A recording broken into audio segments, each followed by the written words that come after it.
एका जनार्दनी प्रेमाती गोड अनुभवे सुरवाड जाणतील प्रेम सुख दे प्रेम सुख दे प्रेमाविन नाही समाधान। आज आपल्या उत्सवाची उपांत्य कीर्तन सेवा आहे। आज आपल्याला देवाजवळ काहीतरी मागायचंय। आज आपल्याला देवाजवळ मागण्याचा अधिकार आहे। मग देवाजवळ मागत असताना काय मागायचंय? पण आपल्याला अधिकार कसा आहे बघा।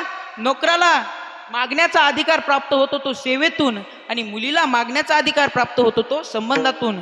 नोकर महिनाभर काम करतो आणि महिन्याच्या शेवटच्या तारखेला मालकाकडे जातो, म्हणतो मालक मला 20,000 रुपये द्या। हो, त्यालाही 20,000 रुपये द्यावे लागतात। नंतर मुलगी येते, म्हणते बाबा मला कॉलेजची फी भरायची 20,000 रुपये द्या। हो, तिलाही 20,000 रुपये द्यावे लागतात। म्हणजे नोकरालाही 20,000 रुपये द्यावे लागतात आणि मुलीलाही 20,000 रुपये द्यावे लागतात। पण नोकराने तो अधिकार सेवेतून मिळवलाय आणि मुलीने तो अधिकार संबंधातून मिळवलाय। म्हणून गेली 7 दिवस गेली 10 दिवस आम्ही त्या भगवान परमात्म्याची सेवा केली। गेली 10 दिवस आम्ही आमच्या वृत्तीचा संबंध परमात्म्याशी जोडला। मग आज आपल्याला काय करायचं महाराज? देवाजवळ मागायचंय। पण मागत असताना आपल्याला मनाला वाटन ते नाही मागायचं, मग संतांच्या मार्गदर्शनाने मागायचंय। ते कसं बघा महाराज, तुम्हाला पक्वाज येते का? तुम्ही सांगा, येते का? नाही येत? अहो काय खोटं बोलता। अहो इथं बसलेल्या प्रत्येकाला पक्वाज वाजवता येते। अहो पक्वाजावर थाप टाकली की तो वाजतच असतो, पण कसा वाजवायचा हे मात्र गुरुजींकडून शिकावं लागतं। तसं आज आपल्याला संतांकडून कसं मागायचं हे शिकायचंय। आज आपल्याला नाथ महाराजांकडून कसं मागायचं हे शिकायचंय। विठ्ठल विठ्ठल विठ्ठल विठ्ठल। तुम्हा आम्हाला मागण्याची अक्कलच नाही बघा। आपण काय मागतो? जे आपल्याला भेटतं ते मागतो। बघा एक जण जम्मू काश्मीरला फिरायला गेला। आता फिरायला गेल्यानंतर तो वापस आल्यानंतर त्याच्या मित्रांनी त्याला विचारलं, का रे बाबा तू जम्मू काश्मीरला फिरायला गेलास? तू म्हणला गेलो। मग त्यांनी विचारलं तिथून फिरून आलास? तू म्हणला आलो। मग तू जम्मू काश्मीरला गेल्यावर काय काय बघितलं? त्यांनी यादी चालू केली। काय काय बघितलं म्हटला? तो म्हणला काय ते चिनाराचे वृक्ष, काय ते सफरचंदाचे बगीचे, काय ते केशराचे मळे, काय ते चष्मिश गार्डन, काय ते परिमहल। अहो भारतातला सगळ्यात उंचावरचा झरा हा जम्मू काश्मीर मध्ये परिमहल मध्ये महाराज। तिथलं पाणी खूप मधुर आहे। विठ्ठल विठ्ठल विठ्ठल विठ्ठल विठ्ठल विठ्ठल विठ्ठल हे सगळं वर्णन त्यांनी सांगितलं। आणि सांगितल्यानंतर मग यांनी प्रश्न केला, का रे बाबा तू जम्मू काश्मीरला गेला? हो गेलो। तिथून फिरून आलो। मग यांनी विचारलं, अरे जम्मू काश्मीरला फिरून आल्यानंतर तू जम्मू काश्मीरहून येताना काय आणलं? मग यांनी सांगितलं 2 किलो कांदे 4 किलो बटाटे। आता कुठं गेला महाराज? जम्मू काश्मीरला। काय घेऊन आला? कांदे आणि बटाटे। म्हणजे जे आळंदीच्या बाजारात मिळतं ते जम्मू काश्मीरहून आणलं पाहिजे का? नाही। मग जम्मू काश्मीरला गेल्यावर काय आणलं पाहिजे? तिकडं काय भेटते? सुंदर गरम शाल भेटती, शाल आणली पाहिजे। तिकडे गेल्यावर गालीचे भेटतात, गालीचे आणले पाहिजे। अजून काय? केशर भेटतं, केशर आणलं पाहिजे। हे सगळं काय केलं पाहिजे? जम्मू काश्मीरवरून आणलं पाहिजे। पण हा यांनी काय आणलं? कांदे आणि बटाटे। म्हणजे तुम्हा आम्हाला मागण्याची अक्कल नाही। आपण काय मागतो? जे भेटतं ते मागतो, जे संसारात भेटतं। बरं ते जाऊ द्या, मागून मागून काय मागतो? वाढावे संतान, वाढावे संतान, वाढावे संतान, वाढावे संतान। गृहे भावे धन धान्य, गृही भावे धन धान्य, उजीवावे धन धान्य, उजीवावे धन धान्य, उजीवावे धन धान्य, उजीवावे धन धान्य। आपण मागून मागून तरी काय मागतो? वाढावे संतान आणि गृही व्हावे धनधान्य। बरं ते जाऊ द्या। अहो आपल्याला देव जरी प्रसन्न झाला ना तरी आपण पोटाच्या पलीकडे काहीही मागत नाही। म्हणून प्रमाणे कल्पतरू झाला देता ते पोटाचा मागता। अहो तो देव जरी प्रसन्न झाला ना तरी आपण पोटाच्या पलीकडे काही मागत नाही महाराज। विठ्ठल विठ्ठल विठ्ठल विठ्ठल विठ्ठल। आपण मागून मागून काय मागतो? आम्हाला खायला भेटावं अन्न, आम्हाला प्रतिष्ठा मिळावी मान, आम्हाला पैसा मिळावा धन, आम्हाला राहायला घर असावं निवारा, आम्हाला कपडे भेटावे म्हणजे वस्त्र, म्हणजे अन्न मान धन वस्त्र आणि निवारा हे सगळं काय करत असतो? आपण मागत असतो। आता मला सांगा हे काय आपल्याला भेटत नाही का? एक एक पटून देतो महाराज. भजन करा विठ्ठल विठ्ठल विठ्ठल विठाल विठाल विठ्ठल. संसारात प्रत्येकाला अन्न हे भेटतं. मला सांगा इथं कोण उपाशी आहे का? नाही. परत ते जाऊ द्या. एवढी मोठी कोरोनाची महामारी आलती महाराज. 2 वर्ष लॉकडाऊन होतं. त्या लॉकडाऊनच्या काळात मला सांगा सगळ्यांचे कामधंदे बंद होते. तर मला सांगा त्या 2 वर्षात कुणाला खायला नाही भेटलं असं झालंय का? परत ते जाऊ द्या. आता तुम्ही सगळे वेगवेगळ्या भागातले आहेत. तर हे महाराज आहेत सोलापूरकडचे, हे महाराज परभणीकडचे आहेत, हे महाराज बीडकडचे आहेत. तर मला सांगा तुम्ही वेगवेगळ्या भागातले आहेत. आता तुमच्या भागात असं ऐकायला भेटलंय का ते सांगा बरं. गेल्या 15 दिवसात 15 वर्षात अमक्याची बायको खायला न भेटल्यामुळं मेली असं ऐकायला भेटलं? अहो खाऊ खाऊ बऱ्याच्या मेल्या पण खायला न भेटल्यामुळं मेली असं शक्यच नाही. विठ्ठल विठ्ठल विठाल विठाल विठाल विठ्ठल. संसारात प्रत्येकाला अन्न भेटतं. बरं कुणाचे बोट तुपात आहेत तर कुणाचे कोरड्या भाकरीत. काही भोजनाना परी काही कोरड्या भाकरी. विठ्ठल विठ्ठल विठ्ठल विठाल विठाल. तिथं ज्याच्या त्याच्या प्रारब्धानुसार भेटतं महाराज. अन्नमान धन हे तो प्रारब्ध आधीनं. कुणाचे 5 बोट तुपात आहेत तर कुणाचे कोरड्या भाकरीत. पण प्रत्येकाला अन्न हे भेटतं. आता प्रत्येकाला मान भेटतो का नाही बघा. बघा नवरदेवाला जेव्हा नवरी नवरदेवाचं लग्न असतं तेव्हा लग्नाच्या आधी नवरदेवाची गावातून काय काढली जाते? मिरवणूक काढली जाते. परत त्या मिरवणुकीत बघा त्या घोड्यावर गाढवाला बसवलं जातं. कसं नाही गाढवावर घोड्या चुकलं काय घोड्यावर नवरदेवाला. कधी कधी माझ्या तोंडातून खरं निघूनच जाते. विठ्ठल विठ्ठल विठाल विठाल विठाल विठाल. बरं ती मिरवणूक काढली जाते त्याला काय म्हणतात आपल्या इकडं? शेवंती. काय म्हणतात बरं? ते नवरदेव जेव्हा शेवंतीहून घरी येतो वापस आल्यानंतर त्याला ओवाळायला एक बाई जाते. कोण असते? मावळण नवरदेवाची आत्या असते. बरं मला सांगा मग त्या आत्याला त्या ओवाळायचा मान आहे का नाही? बरं त्या आत्याची कॅटेगरी काय? अहो 150 रुपयाची समय आणते 1,500च्या लुगड्याची वाट बघती. पण त्या आत्यालाही काय आहे तिथं? मान आहे. बरं ते जाऊ द्या. लग्न मंडपामध्ये नवरीच्या पाठीमागे एकाचा उभा राहायचा एकाचा मान असतो आणि नवरदेवाच्या पाठीमागे उभा राहायचा एकाचा मान असतो. कोण असतो तो? कुणाचा? माझा का बामणाचा? कुणाचा? कोण म्हणलं इकडं? बामणाचा. विठ्ठल विठ्ठल विठ्ठल. कुणाचा मामा असतो? नवरी आणि नवरदेवाचा. आता नवरीचा मामा नवरदेवाच्या पाठीमागे नवरदेवाचा मामा नवरीच्या पाठीमागे असं असते का? मग नवरीचा मामा नवरीच्या पाठीमागा नवरदेवाचा मामा नवरदेवाच्या पाठीमागे. म्हणजे त्या मामालाही काय आहे? तिथं उभा राहायचा मान आहे. बरं त्या मामाची कॅटेगरी काय? अहो बऱ्याचशा वेळेला गटारातून उचलून हिचडून उभा करावा लागतो. पण त्या मामालाही काय आहे? मान आहे. बरं अजून काय? लग्न मंडपामध्ये नवरदेवाचा बूट चोरायचा मान एकीला असतो. कुणाला? कलवरीला. बरं अजून ते नवरदेवाचा कान पिळायचा मान एकाला असतो. कुणाला? नवरीच्या भावाला. पटपट उत्तर देत चला महाराज. तुम्ही असं बोलत चालले ना मग आम्हाला बोलायचं सुचतंय. विठ्ठल विठ्ठल विठ्ठल विठाल विठाल विठाल विठाल.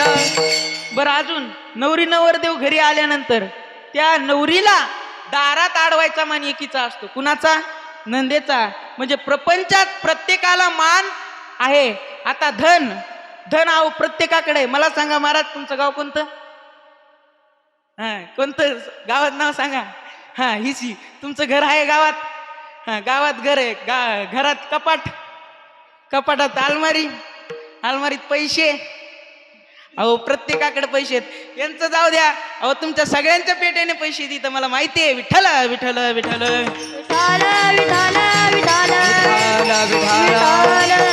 म्हणजे संसारात प्रत्येकाकडे धन आहे. आता प्रत्येकाकडे निवारा आहेच. आता कुणाचं घर झोपडीच आहे तर कुणाचा मोठा बंगला आहे, कुणाचा फ्लॅट आहे. म्हणजे प्रत्येकाकडे वेगवेगळं आहे. पण प्रत्येकाला घर आहे. कोणीच बिननिवाऱ्याचं नाही. म्हणजे प्रत्येकाला निवारा आहे. प्रत्येकाकडे वस्त्र आहेत. आता वस्त्राचं बोलायचं म्हटल्यावर अहो 15 ड्रेस 20 ड्रेस. आता आपलं जाऊ द्या. इकडं महिला मंडळाचं बघा माईक पडला. विठ्ठल विठ्ठल विठाल विठाल. आपलं जाऊ द्या. महिला मंडळातच बघा. अहो कपाट उघडलं की काय पडतात अंगावर? साड्या. आता ह्या साड्या जर गेल्या वारीला. कुठं गेल्या? वारीला. अहो दररोज 2 साड्या बदलायच्या म्हटलं तरी काय आहेत? साड्या आहेत. म्हणजे संसारात प्रत्येकाकडे अन्न आहे, संसारात प्रत्येकाकडे मान आहे, संसारात प्रत्येकाकडे धन आहे, संसारात प्रत्येकाकडे निवारा आहे आणि संसारात प्रत्येकाकडे वस्त्र आहे. तरी आपण काय मागतो? हो तेच मागतो, जे भेटतं तेच मागतो महाराज. विठ्ठल विठ्ठल विठ्ठल विठाल विठाल विठाल विठाल. हे सगळं काय आहे? संसारात आहे. मग संसारात काय नाही? अहो संसारात काय नाही तर 2 अक्षरी शब्द आहे. संसारात सुख नाही. इथं बसलेल्या कुणालाच इथं सुख नाही. सुख नाही कोठे आली या संसारा, सुख नाही कोठे आलिया संसार, सुख नाही कोठे आली या संसारा, सुख नाही कोठे आलिया संसार. वाया हव भरी होऊ नका, होऊ नका. वाया हव भरी होऊ नका, होऊ नका. ए वराळ मरी होऊ नका, होऊ नका. वराळ मरी होऊ नका, होऊ नका. दुःख बांधवडी आहे हा संसार, दुःख बांधवडी आहे हा संसार, दुःख बांधवडी आहे हा संसार, दुःख बांधवडी आहे हा संसार. सुखाचा विचार नाही कोठे, नाही कोठे. सुखाचा विचार नाही कोठे, नाही कोठे. सुखाचा विचार नाही कोठे, नाही कोठे. सुखाचा विचार नाही कोठे, नाही कोठे. सुख नाही कोठे आली या संसार, वाया हव भरी होऊ नका. दुःख बांधवडी आहे हा संसार, सुखाचा विचार नाही कोठे. इथं कुठेच सुखाचा विचार नाही. का बरं सुख नाही? अहो आपल्याला संसारात का सुख भेटत नाही याचा कधी आपण मनाला प्रश्न विचारलाय का? मग तुकोबारा याचं उत्तर देतात महाराज. बघा पेरलंय वांग्याचं रोप आणि त्याला कधी केळी येईल का हो? हो पूर्वीच्या काळात एक डोरलं नावाची वांग्याची जात होती. तुकोबाराय म्हणतात बीज पेरोनिया तेची घ्यावे फळ, डोरली सकेळ कैसे लागे. बीज जर पेरलंय डोरलं नावाच्या वांग्याची जातीचं आणि त्याला केळं कसं येईल? जे पेरलंय तेच येणार महाराज. विठ्ठल विठ्ठल विठ्ठल विठाला विठाला विठाल. मग या संसार रूपी वृक्षाचं बीज कसं आहे? ह्याचं बीज कसं आहे? शीन आहे. बीज त्याचा शीन तेची फळ, बीज त्याचा शीन तेची फळ, बीज त्याचा शीन. तेची फळ, बीज त्याचा शीन. नाशिवंत टी प्रिया पुत्र धन, नाशिवंत टी प्रिया पुत्र धन. आहे बळकटी मीरा पुत्र जन, नाही बळकटी पुत्र धन. बीज त्याचा शीन तेची फळ, बीज त्याचा शीन तेची फळ, बीज त्याचा शीन तेची फळ. नाशिवंत अटी प्रिया पुत्र धन, नाशिवंत अटी प्रिया पुत्र धन.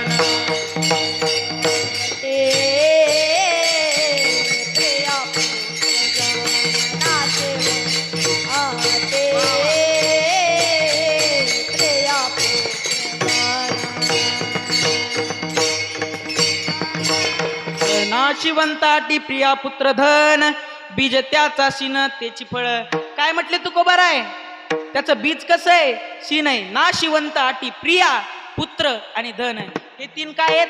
ह्या तिघांचं काय बीज काय आहे? शीन आहे महाराज. हा, तुकोबारांना माहितीये या संसारिक माणसाने या संसाराची परिभाषा या त्रिकुटातच बसवलेली आहे. काय काय त्रिकुट आहे ते? प्रिया, पुत्र आणि धन. आपण एक एक समजून घेऊ. बघा, हे तीनही दुःख देणार आहे. प्रिया ही दुःख देते, मुलगा ही दुःख देतो आणि धन ही दुःख देतं. हा, पहिलं धन घेऊ. बघा, पैसा कमवताना आपल्याला किती दुःख आहे. अहो, कष्ट करावं लागतात, तळमळ करावी लागते, रात्रीची झोप उडते, पण पैसा कमवायला कष्ट होतात, दुःख होतं. अर्थानाम अर्जने दुःखम अर्जितानाम च रक्षणे. पैसा कमवताना काय आहे? दुःख आहे. आणि पैसा हा कुणालाही फुकट भेटत नाही. तुम्हाला वाटतं आम्हाला फुकट भेटतो, आम्हाला वाटतं तुम्हाला फुकट भेटतंय, पण पैसा कुणालाही फुकट भेटत नाही महाराज. विठ्ठल विठ्ठल विठाल विठाल विठाला विठाला विठाला. म्हणजे याचं बीज कसं आहे? शीन आहे. आता प्रिया घेऊ. प्रिया म्हणजे काय? पत्नी, भार्या. प्रिया ही एवढी डोकीदुखी आहे महाराज, एवढे त्रास देते. संसारात सगळ्यात जास्त दुःख देणारी जर कोण असेल तर ती बायको आहे महाराज. विठ्ठल विठ्ठल विठाल. आता सगळ्यांची दुःख देणारी नसते, पण काही काही जणांची म्हणजे 90% जणांची त्रास देणारी आहे आणि 10% जणांची चांगल्याही निघतात महाराज. बघा, रामायणातला प्रसंग आहे. बायको जर काही सारखी मिळाली तर दरबारात धाय रखडून मरायला लावते, आणि बायको जर सीतेसारखी मिळाली ना महाराज तर वनात स्वर्ग निर्माण करते. म्हणून बायको प्रिया ही महत्वाची आहे, पण दुःख देणारी नको. विठ्ठल विठ्ठल विठ्ठल विठाला विठाला. पु ल देशपांडेंचं एक खूप सुंदर वाक्य आहे. अरे, तुला सगळ्यात दुःख देणारं कोण असेल तर पु ल म्हणतात ती तुझी बायको. सगळ्यात अपमान करणारी कोण असेल तर ती बायको आहे. आणि बायको ही कसा अपमान केला हेही कळू देत नाही महाराज. बघा, एक जण बायकोला घेऊन दिवाळीच्या खरेदीला आता दुकानात गेला, कपड्यात दुकानात गेल्यानंतर तिथं दुकानदार म्हटला, या वहिनी, बऱ्याच दिवसांनी. आता बघा बरं, इंग्रजीमध्ये काही अक्षर सायलेंट असतात, पण मराठीत वाक्य सायलेंट असतात. हा, जेव्हा दुकानदार म्हणतो या वहिनी बऱ्याच दिवसांनी, तेव्हा समजायचं खिशाला पक्का टपला लागणार आहे. विठ्ठल विठ्ठल विठ्ठल विठाला विठाला. मुलगा मुलीला बघायला जातो तेव्हा मुलीचा बाप म्हणतो, बघा काय म्हणतो, आमची मुलगी म्हणजे गरीब गाय. अहो, ती गरीब गाय पण तिला पण शिंग आहेत ना. विठ्ठल विठ्ठल हे गेले नवरा बायको. दुकानदार म्हणतो या वहिनी बऱ्याच दिवसांनी. मग हे बसतात, यांचे वाक्य लय भारी असतात. दुकानदार म्हणतो कोणती दाखवू वहिनी साडी? ही म्हणते दाखवा, चांगली भारीतली दाखवा. मग दाखवायला सुरुवात करतो. मग याचा रंगच चांगला नाही, ह्याची किनारच चांगली नाही, ह्याची डिझाईनच अशी आहे. मग तो म्हणतो ही वहिनी नाही, ती मी शेजारच्या बाईच्या अंगा बघितली. म्हणजे हिला साडी पसंत करायला 2 घंटे लागतात, 3 घंटे लागतात, पण साडी काय पसंत पडत नाही. मग लय वेळ झाल्यानंतर तिला एखादी साडी पसंत पडते. आता ती साडी पसंत पडल्यानंतर दुकानदार म्हणतो आणखी काय दाखवू वहिनी? ही म्हणते दाखवा आता यांना कपडे. आता यांना कपडे कसे दाखवायचे? दाखवा मळ खपवा. अहो, हा अपमानच आहे, पण हा कळत नाही, ही मोठी अडचण आहे. विठ्ठल विठ्ठल विठाला विठाला विठाला.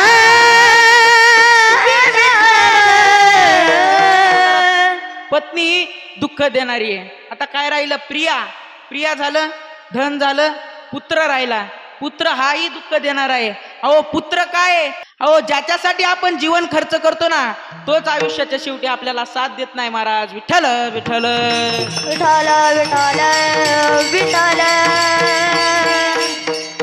संसारात कुठंच सुख नाही. अहो, याचं बीजच शीन आहे, तर याला फळ काय येणार आहे?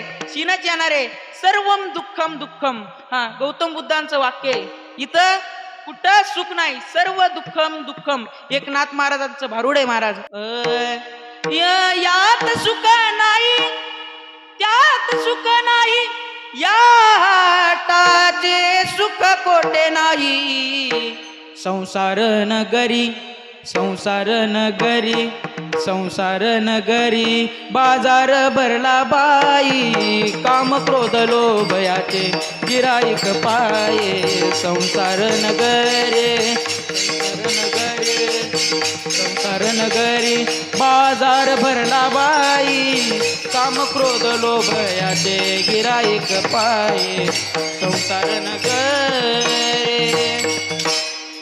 काय म्हटले नाथ महाराज यात सुख नाही त्यात सुख नाही या हाटाचे सुख कोठे नाही संसार नगरी बाजार भरला बाई काम क्रोध लोभ याचे गिराईक पायी इथं यातही सुख नाही त्यातही सुख नाही अहो शिक्षिताला जाऊन विचारा शिक्षणामध्ये सुख आहे का त्याला तो म्हणतो नाही अहो कुणालाही विचारा अशिक्षितेला विचारा सुख आहे का त्याचं उत्तर आहे नाही अहो एखाद्या मोठ्या पंडिताला विचारा तोही म्हणतो सुख नाही अहो इथं प्रत्येकाला दुःख आहे ह्या महाराजांचं वेगळं दुःख आहे त्यांचं वेगळं दुःख आहे पण इथं प्रत्येकाला दुःख आहे बघा एक जण एकाला 2 मुली होत्या त्या मुली एक दिली इथं चाकणला आणि दुसरी दिली चिखलीत आता दोन मुली एक दिली चाकणला एक दिली चिखलीत आता ती चाकणला होती तिचा व्यवसाय होता वीटभट्टीचा आणि चिखलीत होती तिचा व्यवसाय होता भाजीपाल्याचा माळव्याचा मग आता ती स्वतःच्या शेतात माळवं तयार करायची आणि विकायची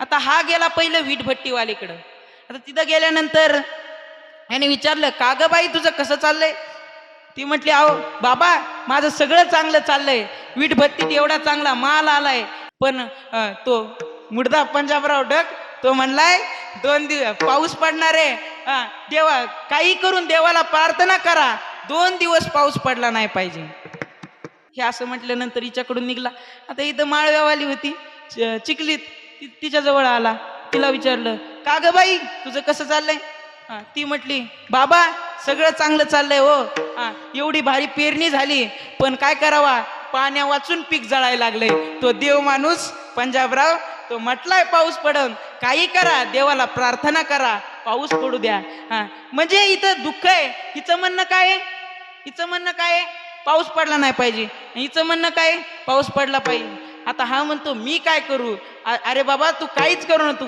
तू फक्त गप्प बस विठ्ठल विठ्ठल विठ्ठल विठाल विठाल विठाल विठाल विठाल विठाल